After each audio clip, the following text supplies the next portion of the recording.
আমি এখন দাঁড়িয়ে আছি উত্তরার সবচেয়ে বড় একটি মাঠের মাঝখানে। আমার দেখা মতে এবং জানা মতে উত্তরাতে 18টি সেক্টর রয়েছে। এর মধ্যে প্রত্যেকটি সেক্টরে একাধিক মাঠ রয়েছে। তার মধ্যে সবচেয়ে বড় মাঠ হচ্ছে 14 নং সেক্টরের এই মাঠটি। দেখুন, বিশাল বড় একটি স্টেডিয়ামের সমান হবে।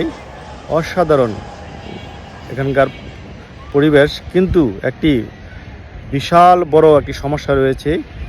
এই মাঠের উপর দিয়েই ঢাকা এয়ারপোর্টে হজরত শাহজালাল বিমানবন্দরে সবগুলো বিমান নামে, হেলিকপ্টার, বিমান, যুদ্ধ বিমানগুলো নামে। এগুলোর বিকট শব্দে এই এলাকার লোকজন অতিষ্ঠ হয়ে যায়।